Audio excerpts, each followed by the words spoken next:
Sallallahu ala Muhammad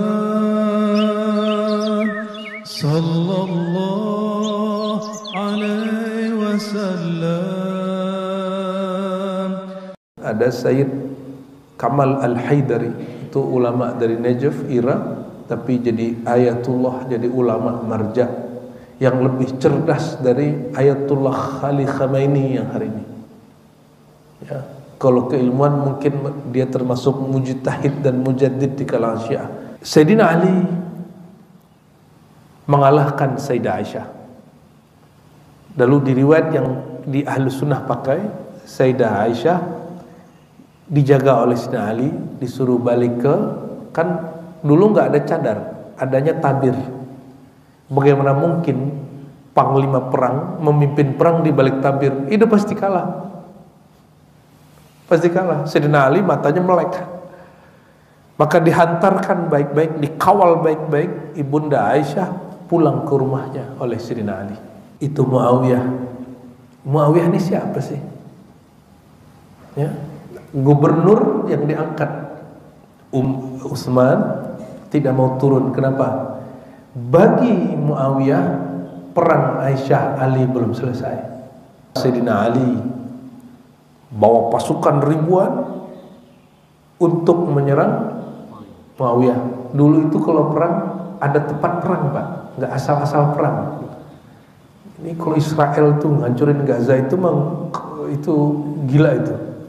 Itu punya saudara namanya Muawiyah. Berarti Muawiyah ini siapa Nabi? Siapanya Nabi? Ipar Sayyidina Muhammad SAW. Jadi konflik sahabat itu konflik keluarga besar Sayyidina Muhammad SAW. Namanya raja, ada intelnya dan ada intil-intilannya. Ternyata itu ada intelnya. Sampai di satu padang namanya Karbala, itu rombongan Sayyidina Husain yang dijanjikan sudah ada yang membaiat dia di Kufah, dibabat habis oleh panglima, saya nggak boleh sebut Ubaidullah, Ubaid bin Ziyad. Ubaidullah atau Ubaid bin Ziyad ini dia punya tentara khusus menyergap Sayyidina Husain dan keluarganya, itu mati dipenggal, kepalanya ditanam di mana, tubuhnya ditanam di mana. Konon yang sekarang di Mesir itu kepalanya, Pak. Maka di Mesir ada makam Husain. Kira kalau ada kakek tahu cucunya dibunuh gitu, sedih kan? Yang paling sedih Sayyidina Muhammad SAW. Jadi kesedihan meninggal Sayyidina Husain itu bukan masalah Syiah dan Sunni. Itu masalah Bapak punya sisi kemanusiaan atau tidak. Jadi kita ingin bawakan topik atau tajuknya Ahlul Bait dan Ahlus Sunnah, ya. Ahlul Bait dan Ahlus Sunnah. Sejauh apa hubungan keluarga Sayyidina Muhammad SAW dan kisah yang terjadi pada tragedi Karbala 10 Muharram dengan akidah Ahlus Sunnah, pandangan ulama Ahlus Sunnah. Sebelum jauh-jauh hari kita bahas itu, kita bacakan hadis-hadis yang sahih dulu tentang Ahlul Bait, ya. Dalam Jami' Tirmidzi, Imam Tirmidzi murid terbaik Imam Bukhari, sehingga Bukhari pun ngambil beberapa hadis kepadanya. Apa kata Nabi SAW ketika Sayyidina Al-Hasan dan Husain sedang main-main? Kata beliau, Sayyida hadhani sayyida syababil jannah. Ini hadis sahih. Dua pemuda ini, Hasan dan Husain, cucuku ini, adalah penghulu pemimpin pemuda-pemuda surga. Saya mau tanya, Pak, di surga ada ortua nggak?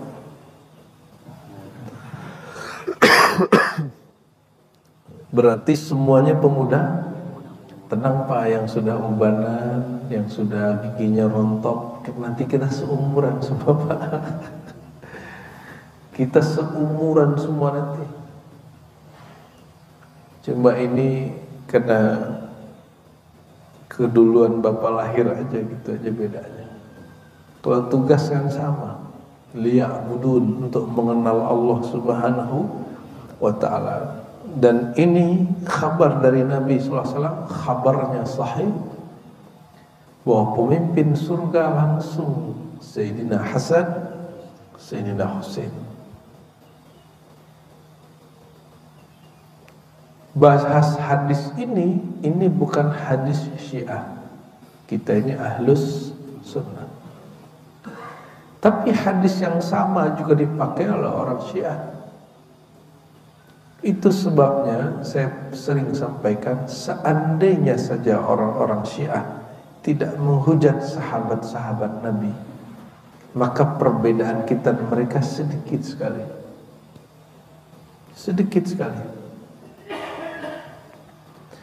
Yang di Iran hari ini itu Syiah namanya Ithna Asyariyah.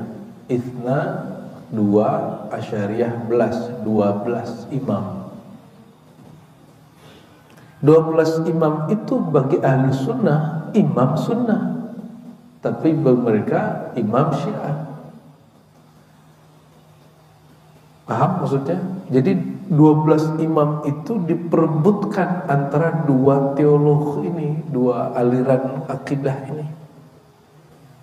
Dan mereka memang zuriat dari nasab yang tahir, yang suci, nasab Sayyidina Al-Husain, ya. Sayyidina Al-Husain dan Hasan ini ada perbedaan. Husain ini adiknya. Husain itu Hasan kecil, jadi Hasan Husain. Husain bahasa Arab artinya orang yang tampan, dan dia lebih kecil dari Hasan. Husain tasghir Hasan, ya. Lahir dari rahim perempuan paling mulia di alam semesta, Sayyidah Fatimah Az-Zahra. Sayyidah Fatimah Az-Zahra itu menyimpan semua asrar Nabi Muhammad SAW. Ini ada satu Syiah Ghulat, bukan Syiah 12 ini. Syiah Ghulat ini juga dianggap kafir oleh Syiah yang ada di Iran hari ini. Jadi Syiah yang di Iran hari ini itu sudah Syiah paling moderat, Pak. Karena sudah Syiah-Syiah yang kacau-kacau itu sudah rontok-rontok. Sisalah Syiah yang hari ini. Makanya mereka sama ulama Azhar ketemu, sama ulama Yaman sama ulama Suriah ketemu, berijtima, ya, berjumpa.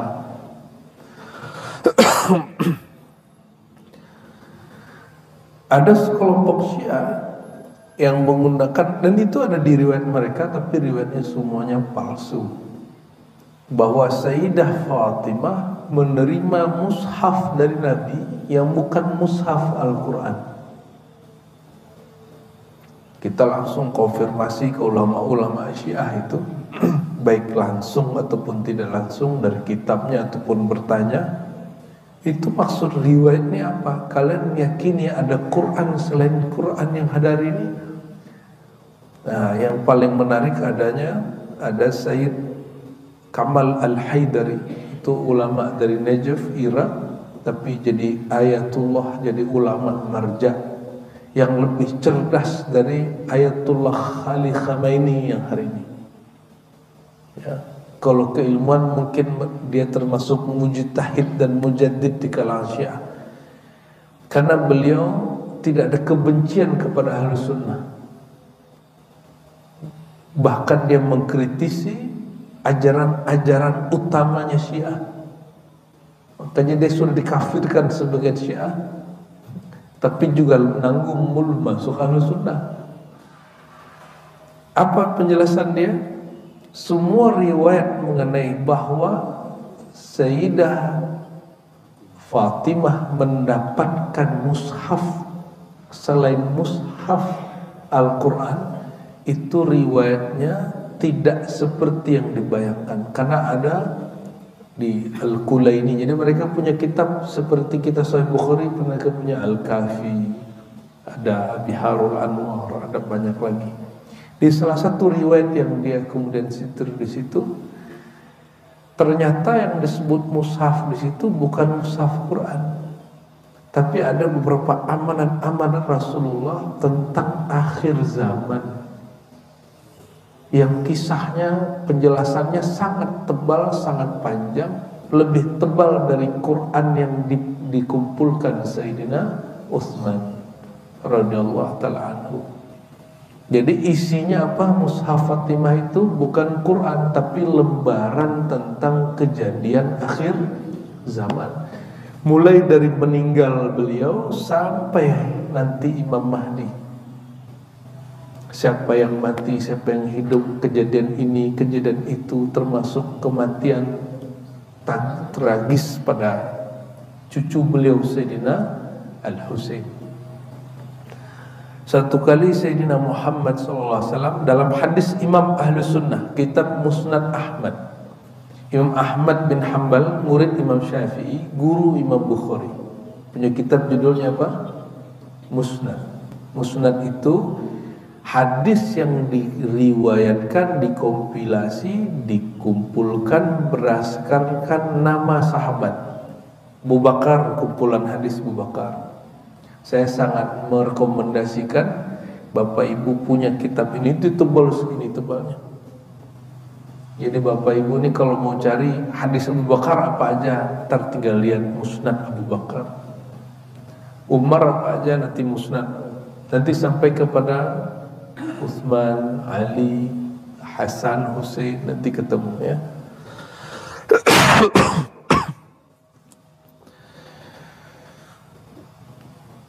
Apa kata Nabi Muhammad SAW ketika beliau sedang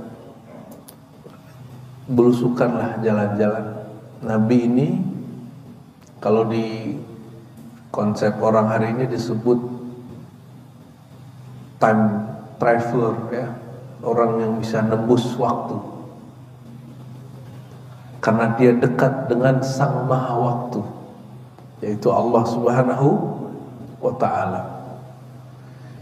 Maka Nabi lagi terang-terangnya, lagi siang atau sore di saat hadis itu, tiba-tiba beliau terdiam, matanya berkaca-kaca, dan beliau mengatakan inni la ajid, kalau nggak salah begitu lafaznya, raihata dami, yakni Al-Husain ya, aku mendapatkan, mencium bau segar darah Husain, safki dima'il Husain,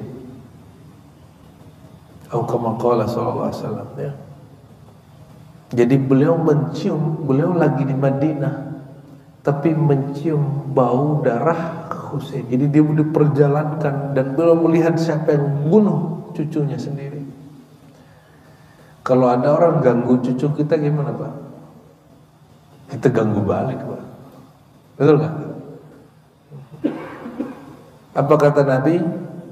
Al-Hasan al-Husain minni, atau Husain minni wa ana min Husain, atau Hasan minni wa ana min Husain min Al-Hasan. Ini cucuku dari darah dagingku dan aku darinya. Itu bahasa Nabi menjaga, mengakuisisi tentang siapa yang disebut cucunya ini. Ini hadis ahli sunnah semua. Saya nggak akan sebutkan dari riwayat Syiah karena metode kita menentukan hadis sahih tidak sahih dengan Syiah ini masih ada perbedaan. Kenapa? Kalau sahih menurut Syiah, jika diriwayatkan dari Imam Ahlul Bait, walaupun bukan dari Nabi tapi dari Imam 12, itu disebut dengan hadis sahih. Kalau di kita nggak masuk. Bagi kita, walaupun dari Sayyidina Ali, walaupun dari Hasan Husain, jika riwayat kepada beliaunya tidak valid, informannya nggak valid, hadisnya batil. Dan itu banyak. Maka dengan semua ketakziman kita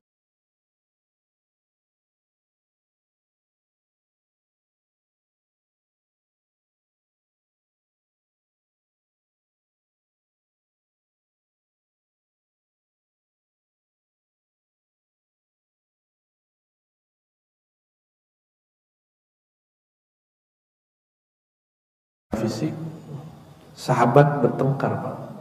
Ini pertengkaran pertama terhebat di kalangan orang-orang yang dijamin masuk surga.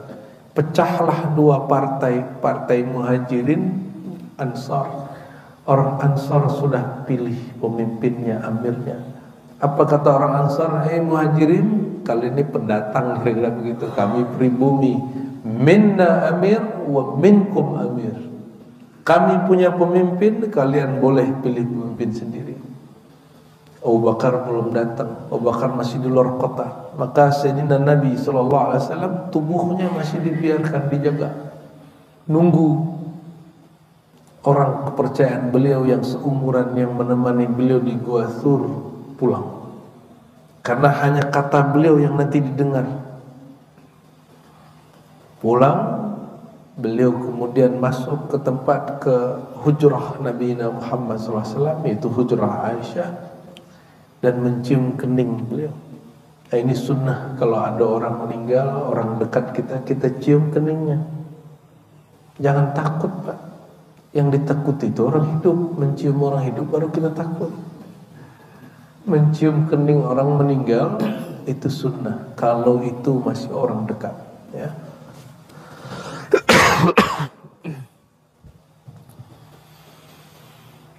Lalu Sayyidina Abu Bakar Siddiq dapat kabar bahwa para sahabat sudah bertengkar masalah politik.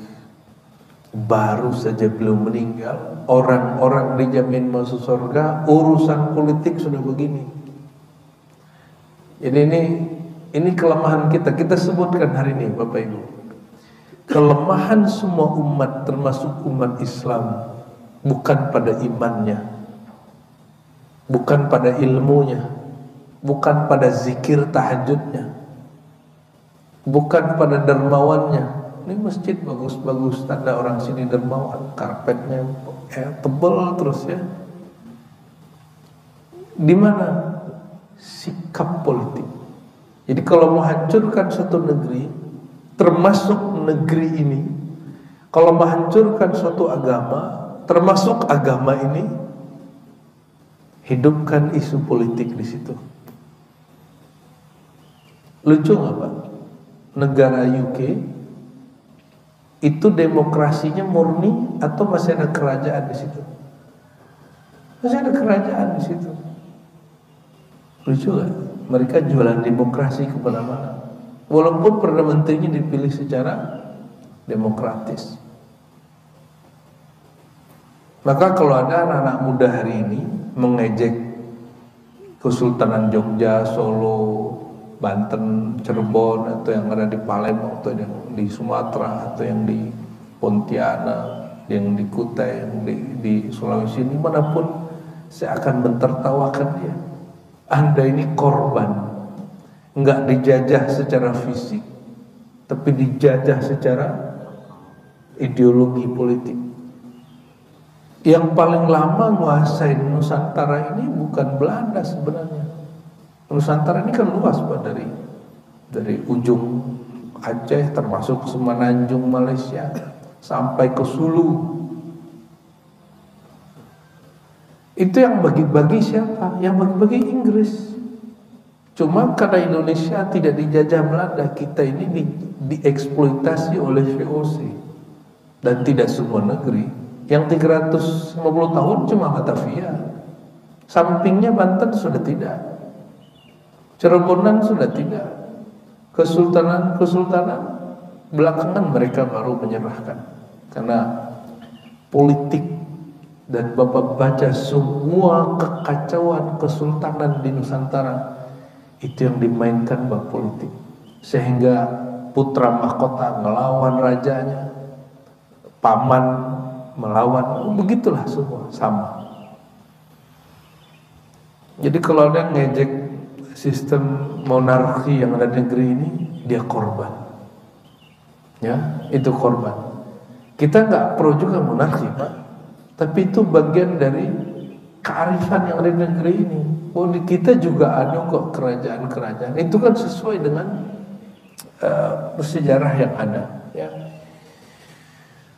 Lalu Yang betul-betul demokrasi mana Pak? US. Pernahkah US punya presiden perempuan? Pernah nggak? Sampai hari ini mereka masih rasis sama orang kulit hitam dan orang Latin. Demokrasi apa? Mereka jualan toleransi, tapi mereka toleransi ya? Enggak. Ya, jadi mohon maaf. Al-Quran mengajarkan toleransi yang lebih kuat. Ya, dibacalah surat Al-Hujurat. Ya. Itu boleh disebut ummul muamalat. Jadi kalau orang tanya induk kaidah bermuamalah, berinteraksi kepada sesama makhluk di dalam Al-Quran, itu adanya di surat Al-Mu'amalat. Apa di surat? Ya, Al-Hujurat. Ya. Boleh juga disebut ummul muamalat. Ya Allah a'lam bishawab. Lalu Sayyidina Muhammad sallallahu alaihi wasallam, ya, barulah ditanam. Di mana ditanamnya? Beliau waktu hidup pernah mengatakan, al-anbiya dufinu haitsu ma matu. Para nabi itu ditanam, dikuburkan di mana mereka berpulang. Maka di mana beliau berpulang menghembuskan nafas terakhir? Di kamar Sayyidah Aisyah.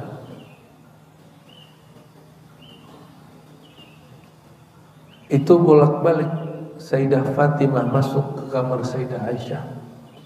Kalau Sayyidah Fatimah udah masuk, Aisyah keluar. Sayyidah Aisyah tahu diri, putri baginda punya rahasia sendiri. Keluar dia. Tapi diintip, dilihat Sayyidah Fatimah nangis, habis nangis senyum, tapi nggak kedengaran suaranya.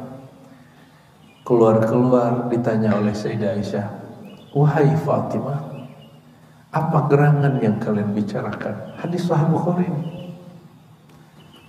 Lalu kata Sayyidah Fatimah, la ufsi sirra Rasulillah. Aku tidak akan bagikan sir Nabi sampai datang satu saat nanti. Nunggu Nabi berpulang dulu. Berpulang Sayyidina Muhammad SAW, barulah kemudian beberapa bulan Sayyidah Fatimah buka rahasia. Tahu nggak rahasianya Pak? Ini Bapak Ibu ini kalau dikabarkan begini mustahil senyum, pasti teman nangis. Melihat orang tua kita nangis kan Pak? Melihat orang tua kita sakarat kita nangis. Tapi berbisik Nabi Muhammad SAW, wahai Fatimah, ya, kenapa engkau nangis? Setelah aku berpulang, engkau yang pertama nyusul. Dikabarin gitu nangis mas senang Pak. Kalau kita nangis ya, kalau Sayyidah Fatimah senyum dia. Maka waktu ditanam Sayyidina Muhammad SAW dikubur, kalau kita ngubur tanahnya diinjak-injak kan supaya padat. Masih kebayang? Saya sendiri menginjak-injak tanah waktu menanam ayahanda saya.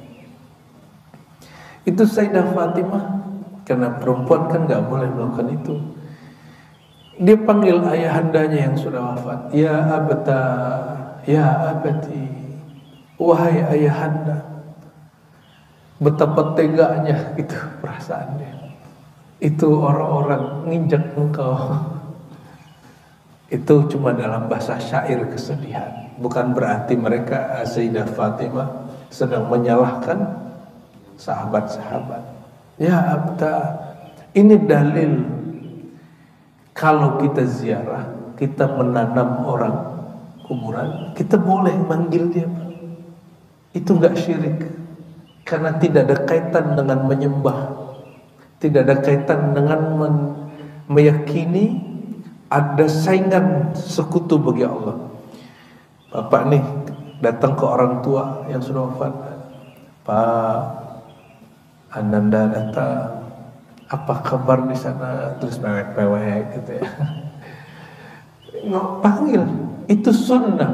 sunnah yang dilakukan oleh orang yang memegang rahasia Sayyidina Muhammad SAW.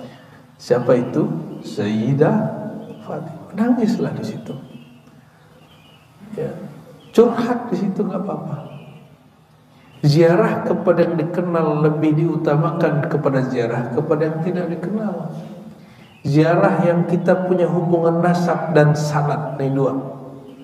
Hubungan nasab dan sanad.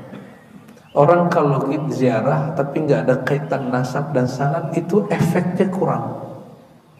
Itu sebabnya ziarah ke orang tua lebih mengena daripada ziarah ke wali. Kenapa? Ziarah ke wali niatnya jalan-jalan. Oleh karena itu kami kalau buat paket ziarah Bapak Ibu, itu bukan paket bisnis, itu niatnya mengedukasi orang supaya mengenal si wali dan silsilah ilmu kita ke si wali. Kita belum lama ini ya, tahun lalu, 2 tahun lalu, bikin rihlah silsilah zikir kepada ulama Uzbek. Di sana juga 9 bahkan 12. Itu beriringan, guru, murid sampai generasi ke-9. Hanya di dalam satu kota bernama Bukhara, kampung Imam Bukhari. Kita ziarah di situ sembari mengisahkan, menceritakan biografi beliau. Karena yang berziarah ini mengenal, ini silsilah zikir kami dari sini. Ini kakek ayahanda rohani kami. Karena kita kisahkan siapa mereka, siapapun yang berziarah mereka tersentuh. Lebih mudah nangisnya. Barulah masuk hadis Nabi, zurul kubur fa innaha tuzakkirul maut. Ziarahilah kubur, itu mengingatkan kepada kematian. Baru diajak zikir nangis. Nah, itu nikmatnya. Ya, semoga nih bulan-bulan Oktober atau November atau Desember nanti aman daerah Timur Tengah. Kita mau buat ziarah Sultan Al-Aulia Syekh Abdul Qadir Al-Jilani. Rencana itu silsilah zikir jahar. Jadi kami dapat zikir jahar la ilaha illallah, itu jalurnya Baghdad. Kalau Uzbek, mata dipejam, lidah dikunci, sebut nama Allah di dalam. Itu dia. Tapi beberapa ulama mereka kayak Abdul Khaliq Al-Judwani juga zikirnya keras. Sampai di Imam Bahauddin Shah Naqsyaband zikirnya lembut. Dan zikir keras dan lembut tidak ada kaitannya dengan akidah. Ya, itu hanya persoalan fikih. Kembali ke sini. Jadi boleh kita berdialog, panggil. Misal teman meninggal nih balik, bro, tidak pulang keluar. Tapi belakangan jangan lupa Al-Fatihah. Loh, nyampe ke Al-Fatihah?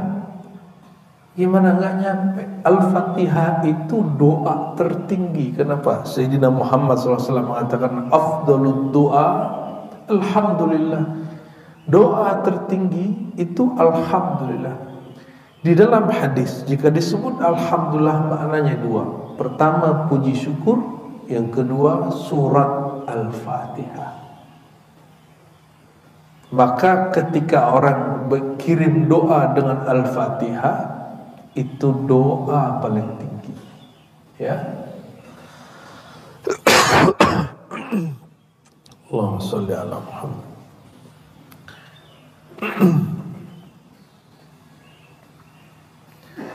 Lalu setelah meninggal Sayyidina Muhammad SAW serajat jasad, Sayyidina Abu Bakar datang ke orang Muhajirin Ansar yang sedang konflik. Kenapa sahabat bersitegang urusan politik?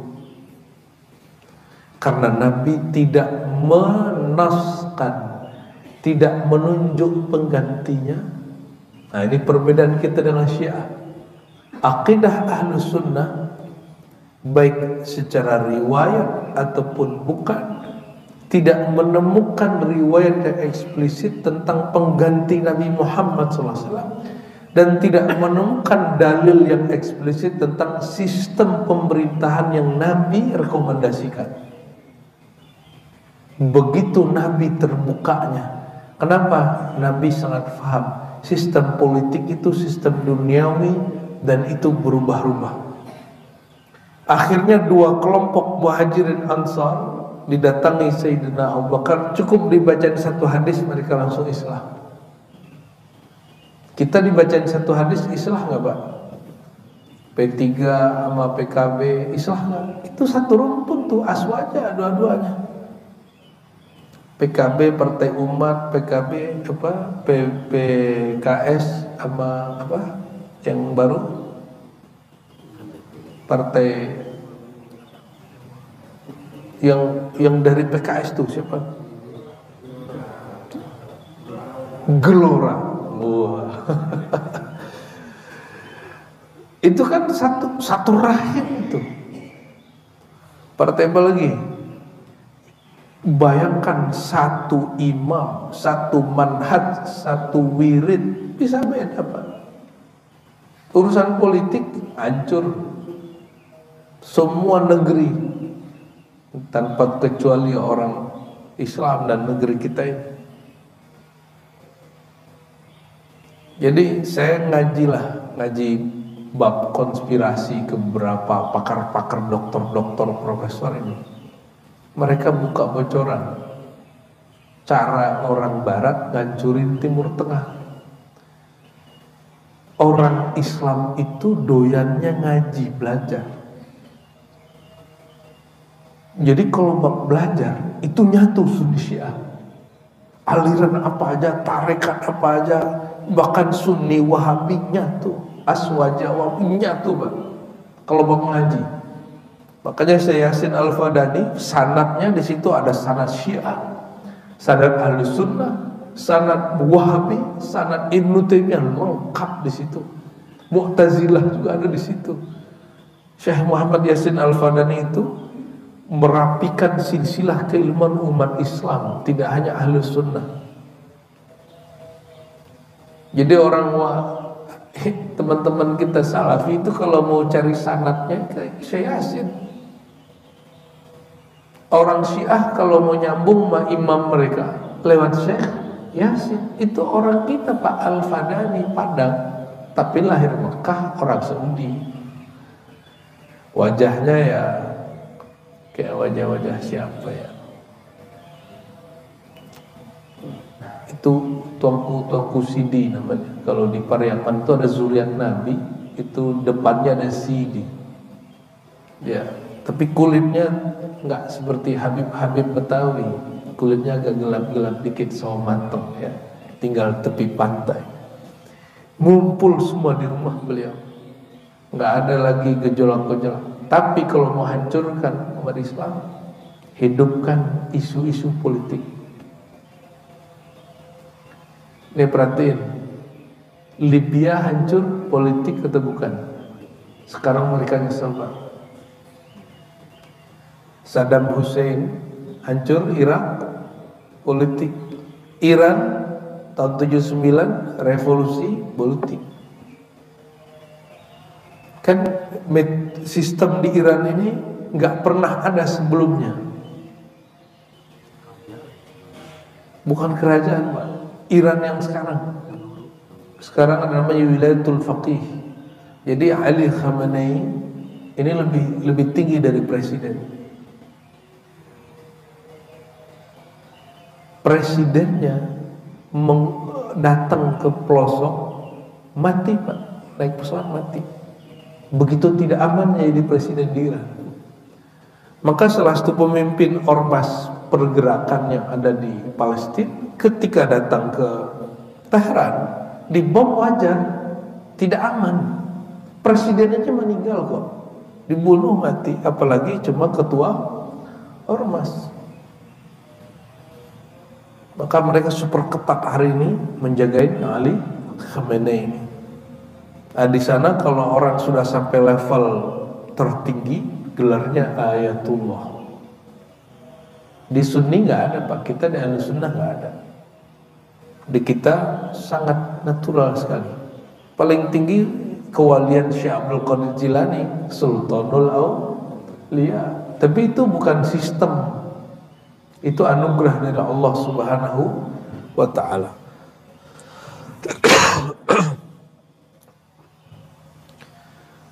Meninggal Nabi, pecah sahabat, dibacain hadis sama Abu Bakar, selesai. Itu Abu Bakar langsung dipilih. Inilah sistem pemilihan langsung dalam Islam. Kata Abu Bakar, jangan pilih aku, ada Umar yang lebih seger. Kata Umar, kalau ente masih hidup, ane belum boleh naik. Seakan-akan Umar nerima, tapi nanti setelah engkau. Karena Abu Bakar itu gurunya Umar. Sayyidina Umar itu tidak hanya ngaji dengan Nabi Muhammad SAW. Kalau dia gak paham, Abu Bakar yang lurusin. Dan itu sering kejadian. Banyak hal-hal yang Sayyidina Umar tidak paham dan dia ingin protes, itu langsung dicolek Abu Bakar, selesai. Itu Sayyidina Abu Bakar Siddiq, jadi boleh disebut mursyidnya Umar. Meninggal Abu Bakar, otomatis naik Umar. Umar, karena dia dalam hadis dikatakan muhaddatsun, yang diajak dialog, diberi ilham oleh Allah. Hadis Sahih Bukhari, wa in kana min ummati lakana Umar. Jika ada orang diajak dialog oleh Allah, Umarlah dia. Sayyidina Umar kemudian mengasaskan, menumbuhkan, membentuk sistem formatur yang hari ini menjadi, kalau di kita mirip-mirip Dewan Perwakilan Rakyat. Kok Umar bisa mengerti begitu? Sayyidina Umar bolak-balik ke negeri Rum, dan dia interaksi dan dia belajar yang dulu disebut Hellenism, pertukaran budaya dan politik. Jadi budaya orang di Yunani sampai ke negeri kita, yang di kita sampai di Yunani. Jadi waktu kita ini masih seterumpun dengan jirannya, itu orang nikahan di sana, itu tarinya sama kayak tari-tari di Jawa, lagu-lagunya sama, rendangnya sama. Wajar kalau mereka juga indiin ke ya hak ciptanya ya. Ya, cuma ada gak wajarnya juga. Allahumma shalli ala sayyidina. Pemilihan Abu Bakar langsung. Umar apa? Wasiat. Umar menciptakan sistem perwakilan. Suku, perwakilannya maju. Meninggal Umar, suku-suku perwakilan ini ngumpul.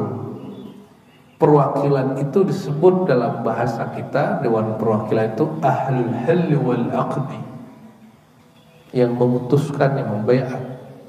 Jadi itu bukan sistem yang dibikin Rasulullah, yang dibuat baginda, tapi itu ijtihad Sayyidina Umar. Dan ini bukan sistem khilafah yang dimaksud, ini hanyalah salah satu sistem dari khilafah.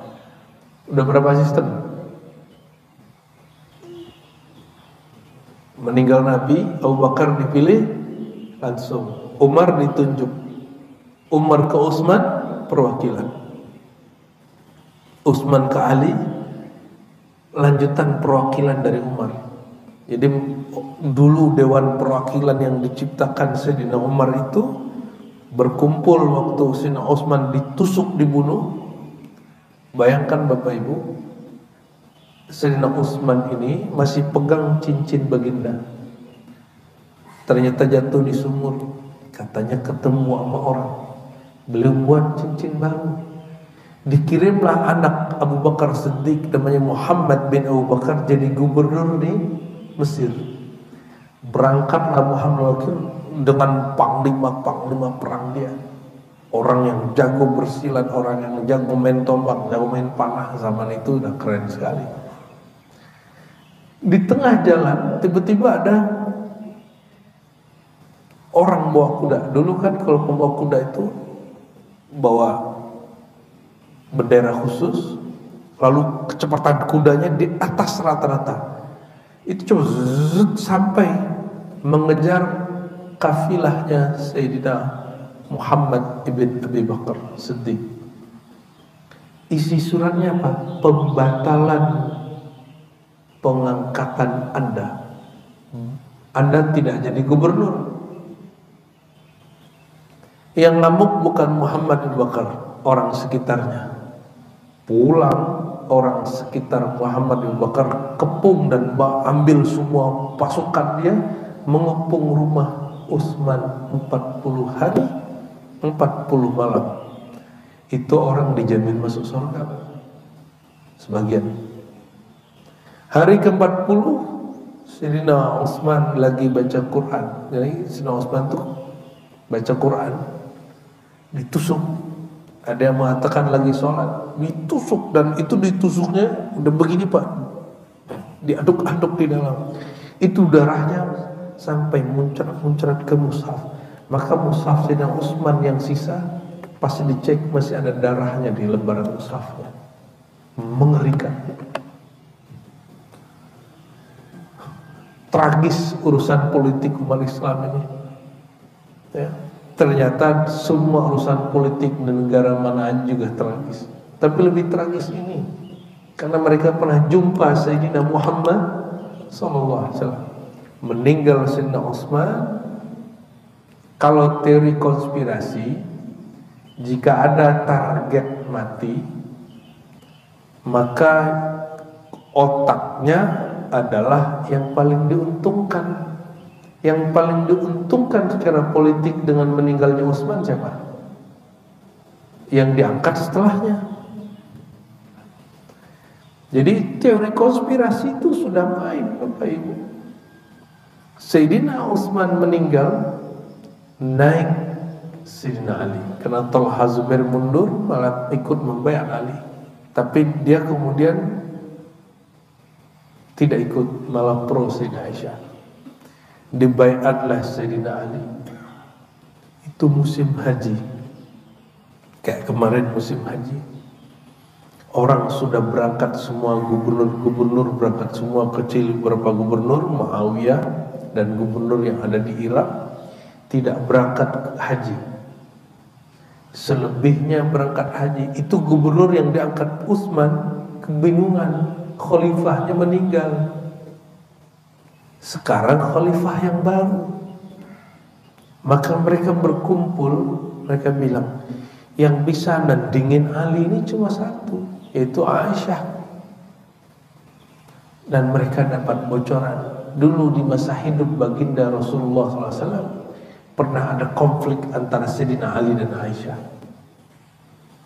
Bapak Ibu, Sayyidah Aisyah itu pernah digosipin selingkuh. Karena beliau ketinggalan di salah satu safar. Itu waktu itu belum wajib pakai hijab, masih gadis, bukan gadis ya, udah menikah tapi masih sangat muda. Tiba-tiba ada siapa namanya, Safwan ya, dia juga telat, dia kayak orang traveler sendiri, melihat Sayyidah Aisyah sendiri. Jadi Sayyidah Aisyah ini kalungnya jatuh di kemah Rasulullah. Udah jalan, maka beliau keluar. Pas dicari-cari, mungkin sudah ketemu atau tidak, balik ke posisi kemah, sudah nggak ada Rasulullah SAW. Nabi mengira Sayyidah Aisyah masih di dalam kemah. Kemah itu Bapak Ibu adanya di mana? Di atas onta yang punuknya dua itu. Maka Safwan kemudian jalan mengatakan, wahai ibunda, naiklah.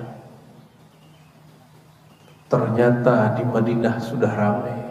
Semua orang turun, perempuan turun dari kemah yang ada di atas punuk onta. Yang tidak ada adalah onta Sayyidah Aisyah. Nggak ada orangnya di dalam. Maka Abdullah bin Ubay, si pembuat berita, jadi dulu kalau ada TV, Abdullah bin Ubay TV, iya, channel YouTube bin Ubay, gak pantas dia disebut Abdullah. Isinya apa? Podcast. Nyebarin gosip, bikin berita gosip, itu si bin Ubay. Anak dia Abdullah bin Ubay itu pun gak senang dengan perilaku bapaknya. Karena ciri-ciri orang munafik suka ngomongin orang. Ciri-ciri kiai munafik suka cari kesalahan kiai yang lain. Ciri-ciri politisi negara munafik juga sama. Depan lain, belakang lain, sama aja. Abdullah bin Ubay ini sholat 5 waktu kecuali 2, Isya dan subuh. Maka Nabi buat kaidah, perbedaan kalian dan munafik Isya dan subuh. Orang munafik tidak sanggup sholat Isya karena Nabi sholat Isyanya menjelang tengah malam. Kalau kita kan baru habis maghrib langsung Isya, tuh sholat ya bocil-bocil sebenarnya Pak. Sunnahnya, jadi Nabi mengatakan, seandainya tidak memberatkan bagi umatku, aku suruh mereka bersiwak setiap mau sholat, dan yang kedua mengakhirkan Isya. Hadis Abu Daud, hadis sahih. Mengakhirkan Isya sampai tengah malam. Jangan dikira mengakhirkan Isya itu bid'ah, itu sunnah Nabi yang tertinggalkan. Pendek cerita, Sayyidina Ali naik di Mekah, di kota haram. Para sahabat, para gubernur, karena mereka praktisi politik, ini terancam nih. Kalau posisi terancam, wajar mereka mengatur siasat. Dicarilah Sayyidah Aisyah. Aisyah yang tadi mereka ceritakan nih loh, masalah Aisyah sama Ali. Aisyah dulu sewaktu diisukan, kata Sayyidina Ali, ya Rasulullah, talikha, talak aja tuh perempuan, kan gadis lain banyak.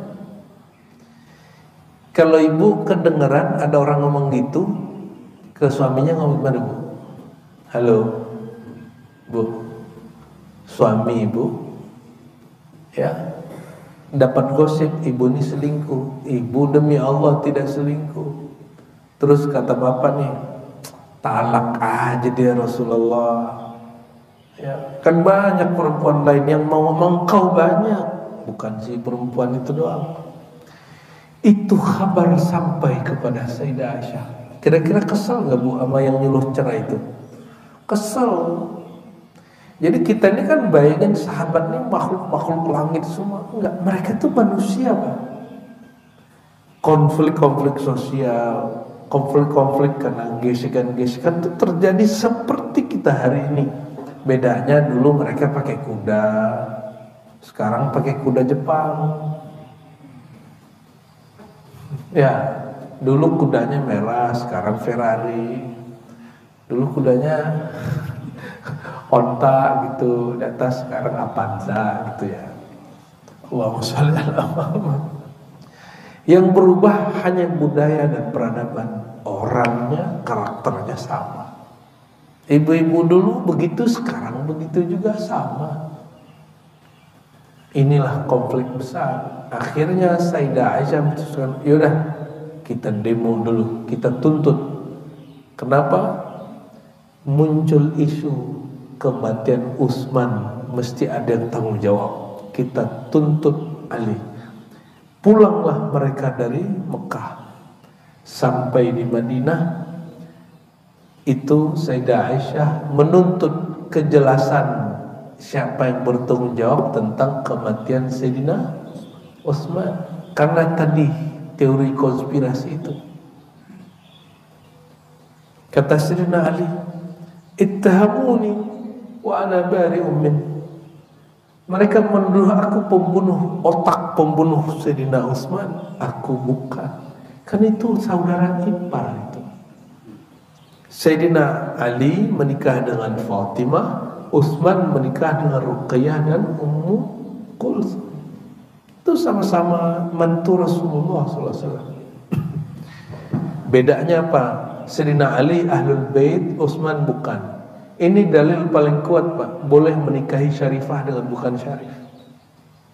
Jadi saya dalam bab ini nggak ada urusan dengan nasab. Saya percaya ada nasab karena saya juga neliti nasab dengan ala kadar kita. Tapi dalam fikih nasab itu beda. Bedakan isbat nasab dengan fikih nasab. Bagi kami boleh syarifah nikah dengan orang alim, karena tidak ada dalil bahwa satu orang berdarah zuriat lebih mulia dari 70 orang alim. Enggak, itu enggak ada riwayat, itu bukan hadis Nabi. Ya, itu bukan hadis Nabi. Kita mencintai Ahlul Bait, Ba'alawika, Hasanika, Azamat Khadkah, kita cinta mereka semua walaupun mereka lagi berebut nasab hari ini. Kita nggak ada urusan dengan perebutan mereka, ya. Kita cinta dengan semua orang yang berdarah baginda Nabi Muhammad sallallahu alaihi wasallam. Nyambung? Nyambung? Ya, ini materi kuliah saya ini Pak. Saya ringkas di sini. 12 pertemuan kita ringkas di sini beberapa menit lah ya. Setelah itu terjadilah ya kebuntuan. Ali menolak dituduh, kelompok Sayyidah Aisyah ngotot. Ketika Ali dibaiat, tim perwakilan, dewan perwakilan itu ada Tolha dan Zubair. Tapi Tolha Zubair mereka juga yang pertama datang bahwa berita bahwa Ali sudah dibaiat. Makanya kemudian dibuat kelompok menuntut Ali. Tolha Zubair juga orang yang baiat. Jadi itu hanya perbedaan beberapa hari. Tolha Zubair yang tadi membayar Ali kemudian menuntut Ali. Tolha Zubair Bapak Ibu dijamin masuk surga. Salah satu sahabat, 10 sahabat dijamin masuk surga. Coba bayangkan, Sayyidina Ali dijamin masuk surga, Tolha Zubair, mereka politiknya beda. Berarti perbedaan politik gak ada urusannya dengan kapling surga. Terus kenapa orang kemarin mengatakan ini partai Allah, ini bukan partai Allah? Dia tanggung jawab nanti yang ngomong begitu. Udah tua juga kan? Ya. Jangan sampai pemikiran dia su'ul khotimah. Kita gak bilang umur dia su'ul khotimah, pemikiran su'ul khotimah. Sembarangan ya. Sekarang bikin partai juga nggak hidup-hidup amat partainya, karena menjual nama Allah untuk kepentingan duniawi sesaat. Bayangkan jual nama partai Allah hanya untuk kepentingan 5 tahun. Coba, saya tidak ridho itu. Maka siapapun politisi pakai ayat berhadapan sama kita, Anda sedang musuhan dengan aktivis-aktivis ulama, santri-santri, kiai-kiai, dan muallim-muallim. Ya, alhamdulillah MUI sudah mulai fatwa dulu kan, haram menggunakan ayat dan hadis untuk kepentingan kampanye. Alhamdulillah, kita bersyukur. Karena buntu sudah sore. Kira-kira kalau sekarang jam 5 udah mulai gelap, 5:30. Salah satu dari Tolha Zubair dibunuh. Jadi ternyata ada yang bukan kelompok Ali, yang bukan kelompok Aisyah, itu bikin keributan. Kita sebut provokator. Sahabat ini ditusuk. Sayyidina Ali bilang, itu bukan tentaraku. Kata orang-orang Aisyah, kalau bukan tentaramu siapa lagi? Udah langsung pecah perang. Makanya bapak kasih tahu kepada anaknya yang suka demo, jam 5 pulang, karena itu masa tanduk syaitan. Nabi sendiri sebut itu masa tanduk syaitan. Boleh demo silakan, tapi jam 5 pulang. Karena itu syaitan itu masa provokator. Syaitannya sudah bertubuh manusia Pak. Pakai mobil ambulan kadang, ya, masuk ke dalam ternyata isi batu, bom molotov. Oh, itu sering kejadian. Jadi syaitan yang mengalir dalam darah manusia. Nauzubillah, summa nauzubillah. Pecahlah perang, matahari terbenam. Ini sahabat dijamin surga, ini sahabat dijamin masuk surga. Orang dijamin masuk surga, urusan politik tidak ada jaminan. Nanti mereka bingung tuh kalau ada masuk surga, lalu kan yang gua bunuh. Lu ke pembunuh, kok masuk surga? Bisa bingung tuh banget tuh. Ya. Akhirnya Sayyidina Ali ini kan setelah meninggal Hamzah, sirnya Hamzah kan ada di Sayyidina Ali. Hamzah ini kan Asadullah, Saifullah, singanya Allah, panglima perangnya Rasulullah SAW, itu beliau. Khalid bin Walid kan sudah meninggal. Maka strategi perang pasti menang Sayyidina Ali. Segawat apapun, sependek apapun waktunya, dia bisa memutuskan dengan cepat. Disitulah muncul hadis yang dicurigai, hadis politis, tapi ada di Sahih Bukhari. Ini masalahnya. La yufliha qaumun tawalla amrahum imra'ah. Ini dari siapa? Abu Bakrah kalau salah. Tidak akan sukses satu kaum jika dipimpin perempuan.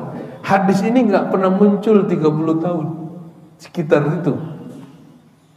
Lebih kurang 20-30 tahun nggak pernah ada orang baca hadis ini. Giliran terjadi perang, pemimpinnya perempuan bernama Sayyidah Aisyah, satu lagi Sayyidina Ali. Ada orang yang pro Sayyidina Ali atau dia golput, dibacain hadis ini, dan itu membingungkan. Hadis yang nggak pernah muncul zaman itu. Maka hati-hati Bapak Ibu, kalau sudah musim politik muncul, orang akan bawa dalil-dalil agama. Ya, saya tidak menuduh hadis ini dhaif, ini hadis disahihkan Bukhari. Tapi kemunculannya mencurigakan, hadisnya tidak masalah. Maka sekarang ini dijadikan dalil untuk apa? Menolak kepemimpinan perempuan. Saya mau tanya, ini sahabat Abu Bakrah atau Ibn Abi Bakrah dan Aisyah, mana yang lebih alim? Mana yang lebih alim? Aisyah. Itu sudah cukup. Itu sudah cukup bahwa itu boleh. Di Quran adakah ratu perempuan dan tidak disuruh turun? Tapi yang dibenerin cuma dia salah, dia nyembah matahari. Ketika dia sudah menyembah Allah, kekuasaan dia tidak diturunkan. Siapa dia? Ratu Bilqis. Jadi kalau ada hadis menyebutkan perempuan tidak akan pernah sukses jika dia jadi raja, pemimpin, ketemu dengan kisah Sayyidah Bilqis, kira-kira mana yang dipakai? Bilqis. Dan yang ketiga ini paling penting, hadis ini pengkhabaran atau perintah? Tidak akan beruntung sukses satu kaum dipimpin perempuan. Ini kabar atau perintah? Nabi melarang perempuan atau hanya mengkhabarkan? Nah, ini secara umum. Sekarang kita cek asbabun nuzulnya, asbabul wurudnya. Ternyata kalimat ini muncul. Jadi setelah dicek ini benar-benar hadis. Tapi kenapa munculnya di musim perang Aisyah dan Ali? Kemunculan di zaman itu perlu dikritisi. Tapi hadisnya memang ada, iya. Hadisnya kapan muncul? Di saat kekuasaan Persia. Jadi rajanya meninggal. Rajanya ini tragis juga Pak. Dia ngeracuni keluarganya sendiri. Apa dia bunuh keluarganya sendiri? Matilah pamannya, matilah saudaranya, matilah bapaknya, sisa dia. Sisa ada pas pamannya. Ngeracunin dia. Tapi racun ini bekerja 3 bulan.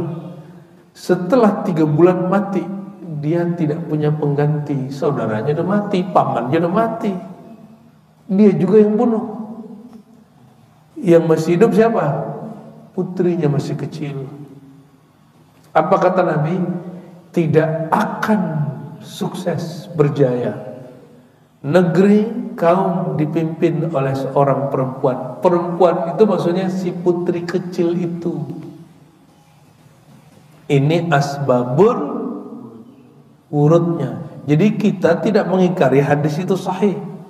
Cuma kita mengkritisi kenapa hadis ini dibacain waktu konflik Aisyah Ali.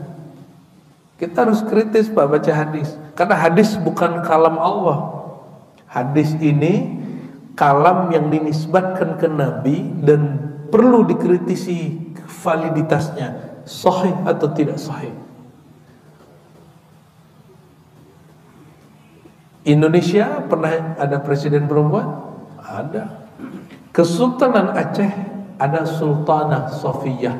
Itu muftinya orang 20 tahun di Mekah, Madinah. Namanya Syekh Abdurrauf Al-Fansuri As-Sinkili. La yara ba'san bi imaratil mar'ah. Beliau Abdurrauf Sinkili tidak mempersoalkan ada sultanah, raja, ratu perempuan. Tidak masalah dia. Jadi seandainya nih keraton Solo, keraton Jogja turun ke perempuan nggak ada masalah sebenarnya. Ya cuma mungkin ada sistem monarki yang kita bukan wilayah kita ya. Nah ini bagian terakhir. Ini bagian terakhir ya. Gak tahu nih panjang apa enggak Pak. Ini hadiah 10 Muharram hari Asyura. Ya. 12 pertemuan, 16 pertemuan saya ringkas menjadi satu pertemuan saja. Ini materi penting dalam kajian teologi dan kaitannya dengan sistem politik. Sayyidina Ali mengalahkan Sayyidah Aisyah. Lalu di riwayat yang di Ahlus Sunnah pakai, Sayyidah Aisyah dijaga oleh Sayyidina Ali, disuruh balik ke, kan dulu nggak ada cadar, adanya tabir. Bagaimana mungkin panglima perang memimpin perang di balik tabir? Itu pasti kalah. Pasti kalah. Sayyidina Ali matanya melek. Maka dihantarkan baik-baik, dikawal baik-baik Ibunda Aisyah pulang ke rumahnya oleh Sayyidina Ali. Jadi tentara-tentara Sayyidina Ali anterin. Lalu Sayyidina Ali naik. Karena Madinah sudah pernah rusuh, beliau menghormati Sayyidah Aisyah. Beliau istikharah, dapat ilham, pindahkan ibu kota dari Madinah ke Kufah, Irak. Maka pindahlah Sayyidina Ali memindahkan ibu kota. Jadi tidak hanya Jokowi yang pindahin ibu kota Pak. Sayyidina Ali. Itu beratnya bukan main. Kenapa? Kosnya tinggi. Pindah ke Kufah. Di mana ada ibu kota, maka di situ berita seliuran, berita palsu, hoax, itu seliuran. Maka Kufah menjadi kota metropolitan plus jadi kota hoax.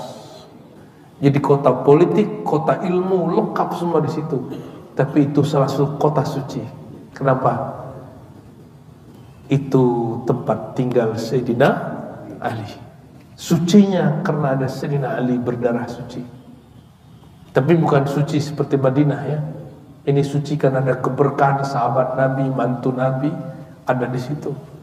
Kita ada kiai aja, ini silsi apa, wali songo aja kita betul-betul hormati Pak. Gimana kalau itu tempat tinggal sahabat Nabi dan dia adalah kakek semua wali-wali yang ada di alam semesta.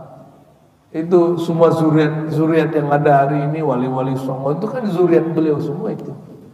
Ya, kalau dicek pasti ada zuriat beliau semua itu. Jika ke cucunya kita takzim, apalagi kepada kakeknya. Ini bukan urusan Syiah nggak Syiah, ini masalah adab. Sayyidina Ali memerintah dari Kufah. PR pertama dia apa?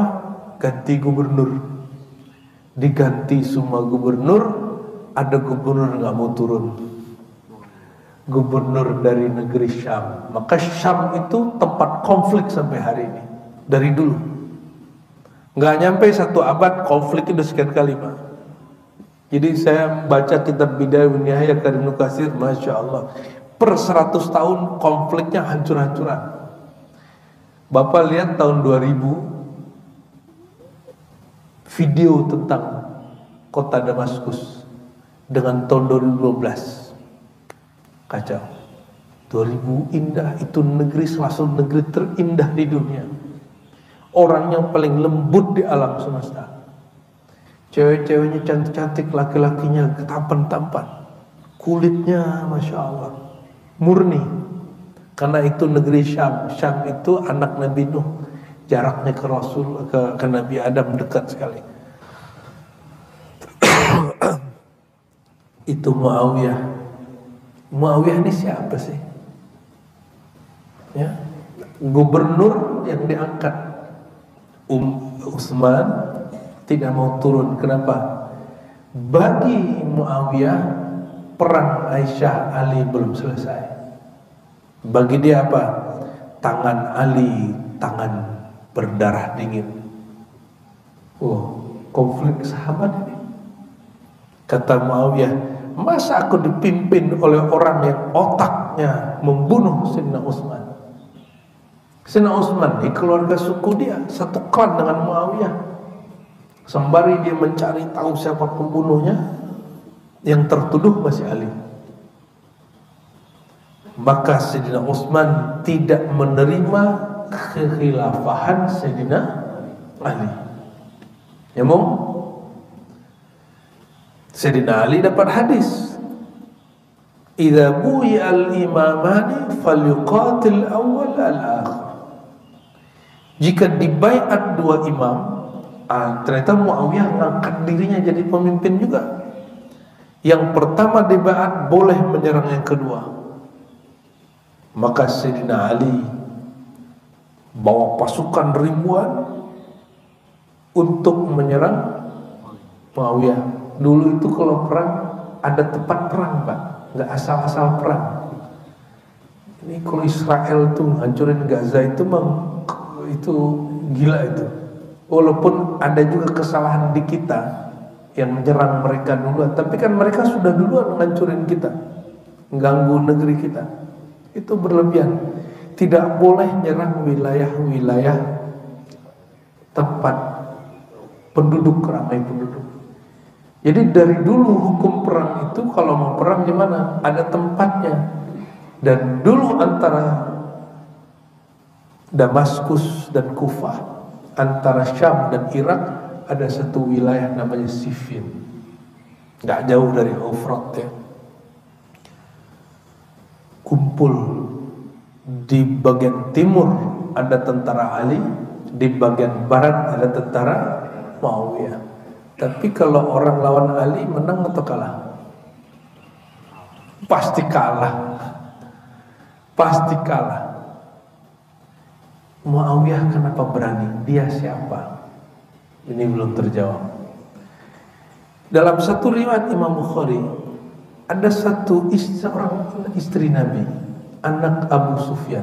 Nah, Nabi ini kan menikah, ini ada yang menikah politis juga, untuk menaklukkan Mekah, dan Mekah ini aman tanpa perlu perang. Maka Nabi kalamkan, siapa yang ingin selamat masuk Al-Bait Al-Haram atau masuk ke rumah tetua kalian, Abu Sufyan. Abu Sufyan punya putri, ini masih paman Rasul, namanya Ummu Habibah atau Ummu Hubabah. Connect? Ya Bu? Masih bisa ngikutin? Itu punya saudara namanya Muawiyah. Berarti Muawiyah ini siapa Nabi? Siapanya Nabi? Ipar Sayyidina Muhammad SAW. Jadi konflik sahabat itu konflik keluarga besar Sayyidina Muhammad SAW. Aisyah ma'ali, Aisyah istri Nabi, Ali sepupu dan mantu Nabi. Repot gak Pak? Jadi kita mau ngerti sih, ini ini masih orang pentingnya Nabi, ngerti sih ini orang pentingnya Nabi Muhammad SAW. Begitu guru-guru saya, imam-imam kita ahlu sunnah mengisahkan tentang bab ini, maka kita nggak sembarangan bicara politik, nggak kayak 2016, 2019 di Indonesia, cuma beda pilihan doang udah gak disolatin. Ngeri Indonesia ini, gampang dibakar bab politik. Untungnya Allah rahmati, kalau nggak udah krisruh kata dari kemarin Pak, udah nggak bisa duduk ngaji begini kita. Berarti Muawiyah siapa? Ipar Sayyidina Muhammad SAW. Maka Ummu Habibah dia doa, ya Allah, terima kasih yang telah menjadikan aku istri Rasulullah, dan terima kasih keduanya apa? Yang telah menjadikan aku saudaranya Muawiyah. Bersyukur dia doa bab itu. Artinya istri Rasulullah bernama Ummu Habibah ini sangat aman dengan dia. Makanya saya hati-hati benar bicara Muawiyah. Terjadilah perang Siffin, pasti kalah. Tapi Muawiyah ini sudah belajar bab perang yang tidak dipelajari orang Arab. Pakai simbol, gunakan simbol, dan segala macam. Sayyidina Ali ini 6 Hijriah tidak berani menghapus nama Rasulullah di lembaran perjanjian Hudaybiyah. Kata Nabi, ya Ali, hapus Rasulullah, cukup tulis Muhammad Abdullah. Sayyidina Ali gak sanggup, wahai Rasulullah. Begitu takzimnya Sayyidina Ali kepada simbol-simbol. Muawiyah tahu, karena waktu itu ayahnya dan dia itu yang berhadap-hadapan dengan Rasulullah, lawannya Ali. Jadi dia ingat, wah ini kelemahan Ali nih. Mushaf dinaikin ke tombak, dinaikin ke atas pakai bendera putih.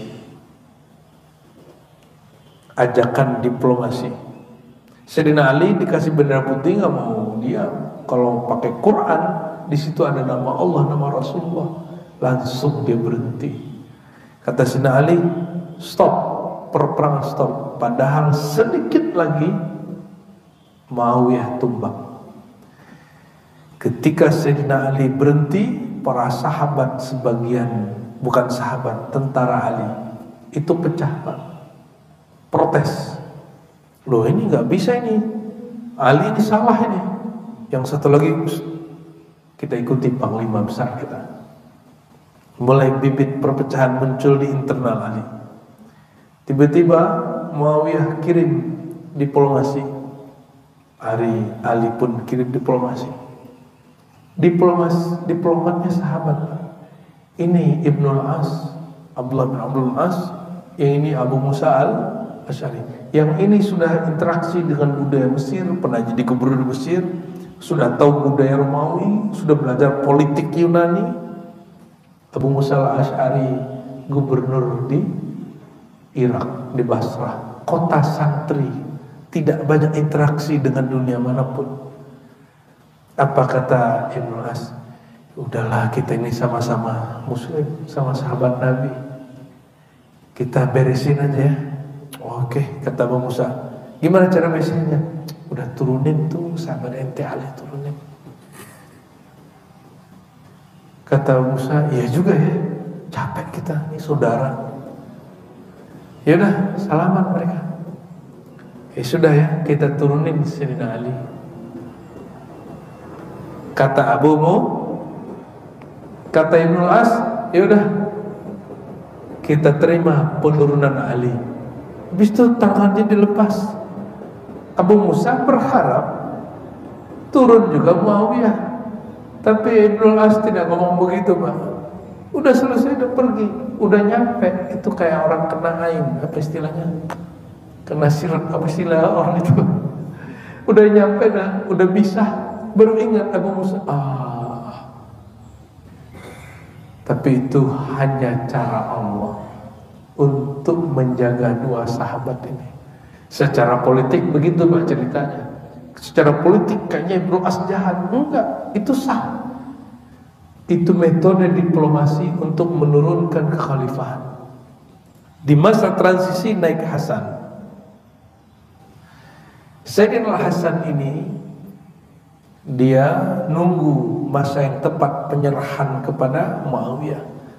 Muawiyah faham ada seorang sahabat yang ulama bertugas lama di Persia, bertugas lama di Afghanistan, diminta menghadap. Dia nggak pro Ali, nggak pro Muawiyah. Ini orang non blok. Apa kata Muawiyah?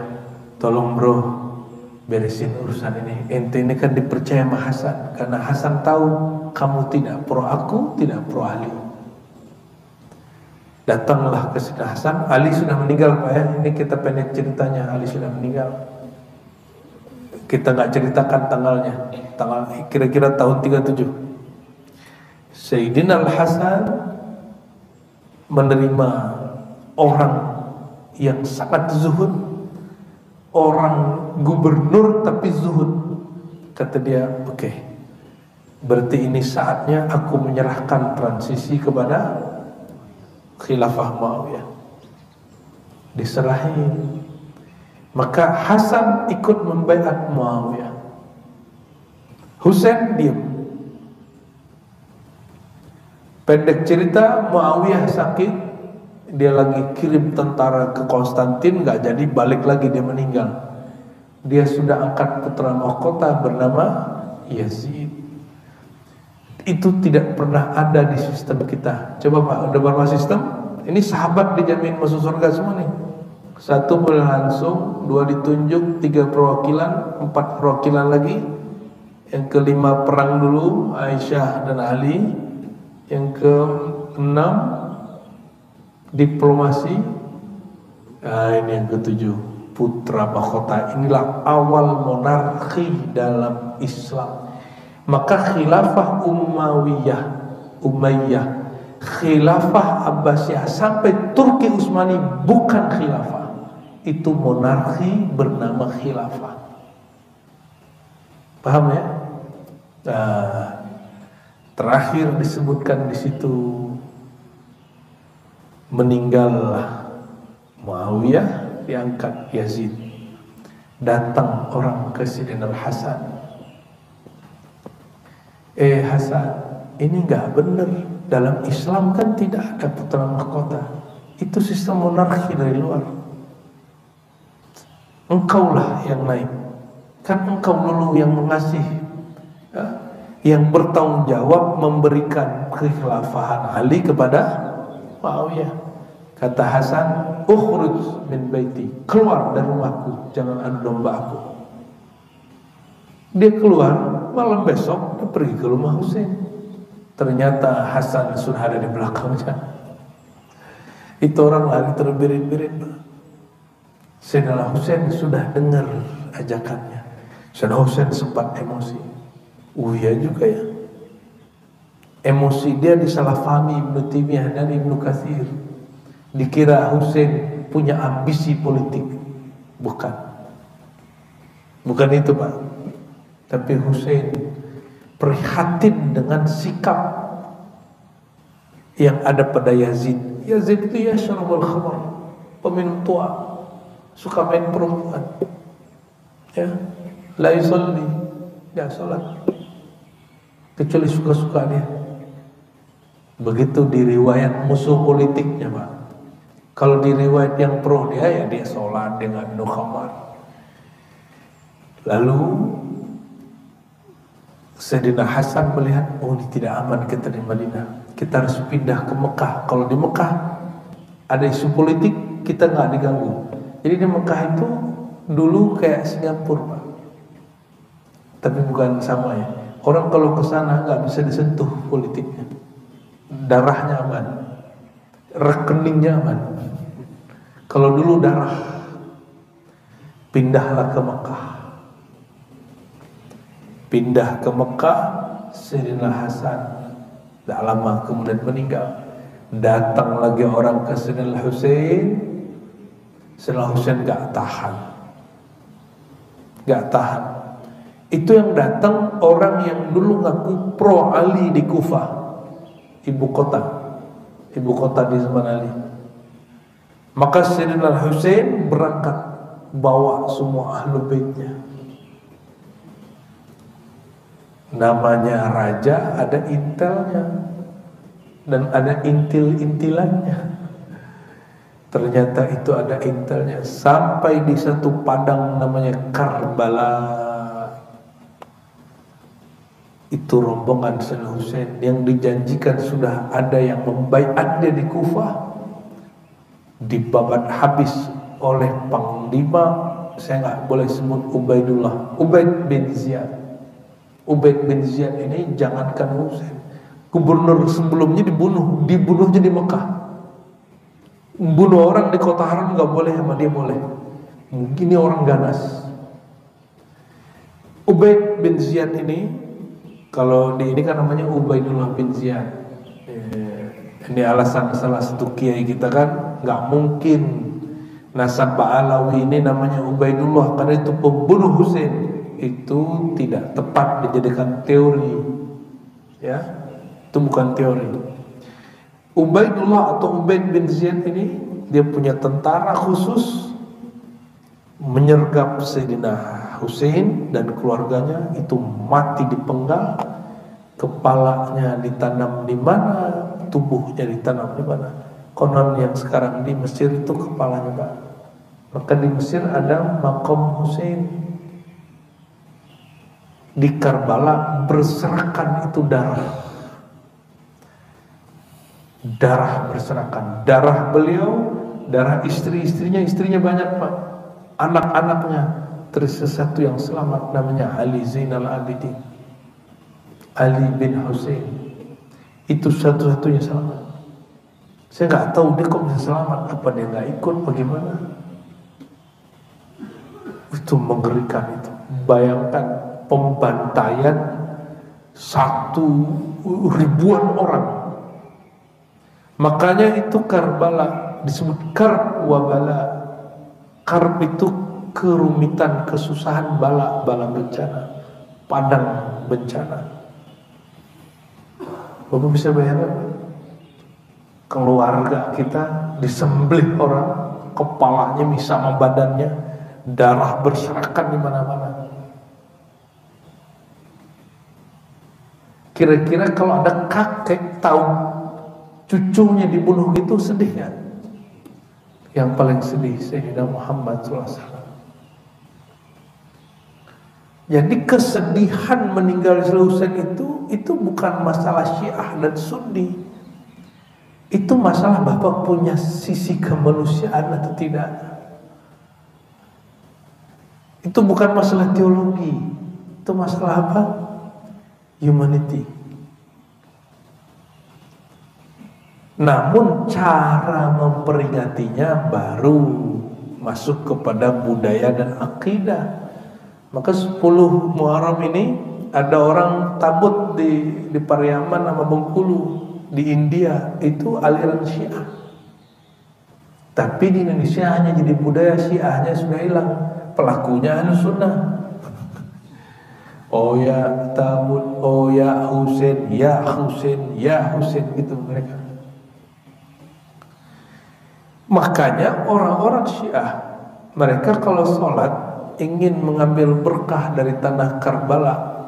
Ya, saya dapat hadiah tuh ya, tanah yang udah dikeraskan. Setelah lihat, itu diyakini ada darah Sayyidina Husain di pasir-pasir Karbala itu. Nah, nanti kita kalau ziarah ke sana, kita juga akan ziarah ke tempat Sayyidina Husain. Bukan karena kita Syiah, tapi karena kita cinta Ahlul Bait, Ahlus Sunnah wal Jamaah, ya. Itulah cerita, bukan cerita, Pak, kisah berikut dengan sistem-sistem pemerintahan yang muncul di kalangan umat Islam. Jika disimpulkan dua dalam bab akidah, tidak ada perbedaan antara Sunni dan Syiah dalam mencintai Ahlul Bait. Yang berbeda hanya sikapnya, ya. Maka jangan malu menceritakan Sayyidina Ali, jangan gengsi menceritakan Fatimah, jangan takut mencintai Hasan Hussein. Itu ajaran Ahlus Sunnah wal Jamaah. Bab yang satu ini saya tutup dengan hadis Muslim, hadis Imam Ahlus Sunnah. Kata Nabi, "Uhadzirukumullah fi ahli baiti." Ya, 3 kali Nabi berkalam, aku warning kalian, aku peringatkan kalian tentang ahlu baitku.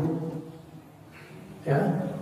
Di hadis kalimat sebelumnya beliau mengatakan, taraktu fikum tsaqalain, aku tinggalkan kamu 2 hal, kitab Allah wa ahli baiti, dan ahlu baitku. Hadis sahihnya begitu Pak. Hadis yang hasannya kitab Allah wa sunnat Rasulullah. Oleh karena itu jika digabung ahli hadis, ahli ilmu, itu ahlu bait Nabi secara nur. Para habaib, para asyraf, syarif dan sayyid, ahlu bait Nabi secara nasab. Jadi ulama itu ahlu bait Nabi secara apa? Nur keilmuan. Dan bab yang kedua, bab politik. Ya, apa bab politik? Tidak ada, ini perhatikan, ini penting sekali. Tidak ada sistem khusus, terbatas, tertentu yang pernah dikalamkan Nabi tentang pemerintahan Islam. Oleh karenanya pemerintahan Islam sistem inklusif, terbuka, boleh pakai sistem apa aja, boleh demokrasi, boleh monarki, sama-sama dari Rum dan Romawi. Ya, monarki dari Rum, demokrasi dari Yunani. Jadi kalau orang melarang pakai demokrasi, larang juga pakai monarki.